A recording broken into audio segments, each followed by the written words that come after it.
Olá, meninos e meninas, meus amores do quarto ano, mais uma vez aqui com vocês para mais um encontro, Nossa aula de matemática. Então, você que já assistiu a aula anterior, já demos início ao conteúdo novo que você já tem convivido com ele, só não sabia exatamente o nome, que representava aquelas partes que você já tinha convivência, que era frações, certo? Então você não entendia ainda, você ainda não sabia ou não tinha ouvido falar que cada parte de uma pizza que você come, cada fatia de pizza, cada barrinha, pedacinho de uma barrinha de chocolate, nós damos um nome na matemática que é fração. Certo? Então, é sobre isso que vamos falar mais uma vez. Então, durante esse mês, nós daremos continuidade a esse assunto. Cada um dos nossos encontros falaremos um pouquinho mais, tá certo? Então, meus amores, peguem o material de vocês, estejam aí fazendo suas anotações, certo? Tirando tudo aquilo que ficar em dúvida. Hoje eu falarei um pouquinho mais sobre o mesmo assunto da aula anterior, só que aprofundando mais à frente, certo? Relembrando comigo, você precisa entender algumas coisas, da aula anterior. Eu sei que esse quarto ano é show, que já assistiu todas essas aulas, que já assistiu a aula anterior e que já vai compreender tudinho do que eu vou falar aqui. Certo, gente? Posso confiar em vocês, eu sei que posso.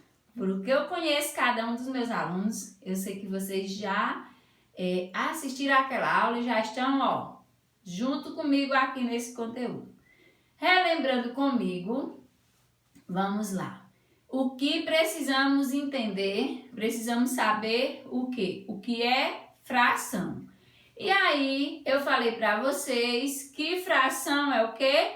É cada parte de um inteiro que foi repartido igualmente.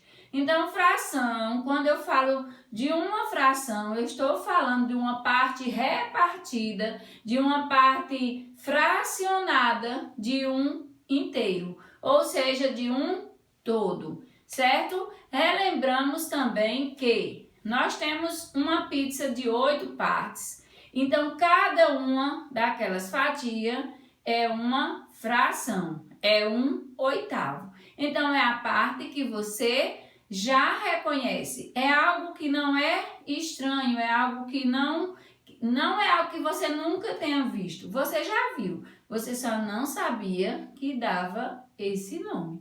Ok, gente? Sei que vocês estão compreendendo. Então vamos seguir em frente. Também precisamos saber que uma fração, ou seja, um número fracionário, é representado por um numerador, que é a parte que fica em cima, e um denominador, que é a parte que fica embaixo. Como eu represento minha fração? Eu represento com um número sobre o outro. Ou seja, eu represento da seguinte forma. Eu vou representar, por exemplo, 3/8. 3, ele é o meu numerador. Por quê? Porque eu estou dizendo aqui que aquela pizza de 8 pedaços, eu retirei 3. Então, a parte que eu retiro, ela é o meu numerador. A parte que fica embaixo do tracinho, ela vai representar o quê? As partes que foi repartida o meu inteiro, o meu todo. Chamamos de denominador. Ok. Aprendemos também, pronto, além de sabermos o que é uma fração, além de aprendermos que fração é um inteiro que foi repartido igualmente, nós aprendemos que um número fracionário ele é composto por duas partes. Quem são elas? Numerador, que indica a parte do inteiro que eu estou retirando, e o denominador, que indica quantas partes o meu inteiro foi repartido. Certinho até aqui? Então, vamos lá. Além de aprender tudo isso, nós aprendemos também, né, que como ler uma fração. Como ler uma fração representada com um denominador menor que 10. Nós lemos 1/2, 1/3, 1/4, 1/5, 1/6, 1/7, 1/8 e 1/9. Então, é assim que lemos as frações com denominadores menores que 10. Quando uma fração vem com denominador 10, 100 ou 1000, como é que a gente faz essa leitura? 1/10, 1/100 e 1/1000. Então, aprendemos as leituras de frações, aprendemos como ler uma fração com cada tipo de denominador. Pronto, até denominadores menores que 10, fazemos essa seguinte leitura: meio, terço, quarto, quinto, até o nono. Denominadores 10, 100 e 1000 representamos pela parte decimal, ou seja, temos uma fração com denominadores de base 10, que é 10, 100 e 1000, e representamos com décimo, centésimo e milésimo. Ok, temos também aprendemos também, né, como ler uma fração com denominador acima de 11. Nós acrescentamos a palavra avos, que significa o que, minha gente?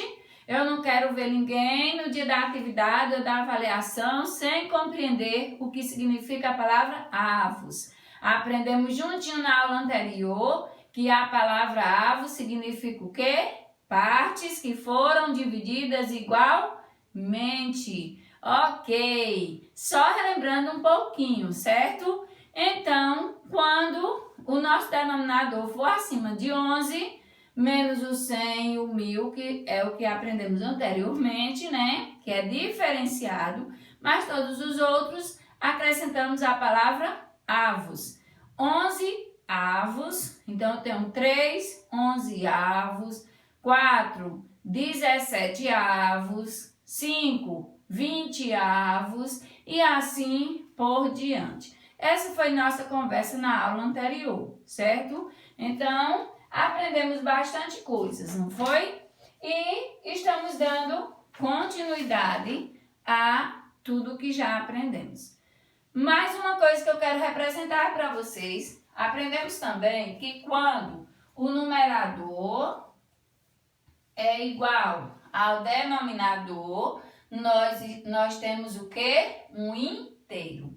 É como se eu estivesse representando 4 dividido para 4 igual a 1. Ou seja, a minha pizza foi repartida em 4 pedaços, 4 partes iguais. Eu tirei 4 pedaços e distribuí para os meus alunos. Então, eu tirei 4 quartos da minha pizza. Que tanto eu distribuí da minha pizza? Eu distribuí uma pizza inteira.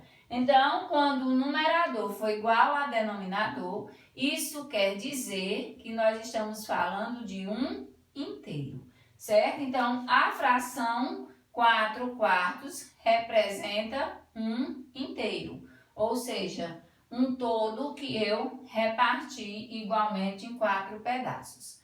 8 oitavos da mesma forma. Então, eu teria essa pizza repartida agora em 8 pedaços. Meus pedaços não estão muito iguais, mas dá para vocês compreender que minha coordenação não foi boa no desenho, viu? Me perdoe, mas vocês vão entender. Se eu tenho essa pizza repartida em 8 partes e eu distribuir as 8 partes, eu distribuí quem? A pizza inteira. Não tem segredo para você compreender essa parte aqui, certo? Quando eu tenho um inteiro e divido ele em 2 partes, como eu represento? Eu represento uma metade de cada lado, ou seja, eu represento 1/2. Eu faço a leitura dessa fração 1/2. 1 meio é representado 1 sobre 2. Quer dizer que eu tenho 1 inteiro e dividi em 2 partes iguais. Ou seja, é o que chamamos de uma metade, de uma banda, de um meio, certo? Do jeito que você queira falar, na fração nós representamos dessa forma. Dividimos o inteiro para 2, então nós representamos e lemos da seguinte forma: 1 meio, certo? Então, gente, nós aprenderemos ainda como comparar uma fração. Nós aprendemos o que é fração, que ela é representada por 2 números naturais, um sobre o outro, que o número que fica em cima é o numerador. É como se ele estivesse dividindo por o que está embaixo, é como se que fosse uma divisão, né? Da parte que eu apresento em cima sobre a outra, por a que está embaixo. Então, nós aprenderemos à frente como juntar frações, como tirar essas frações. E hoje nós ainda vamos aprender como comparar uma fração. Como saber se ela é maior ou menor que a outra, certo?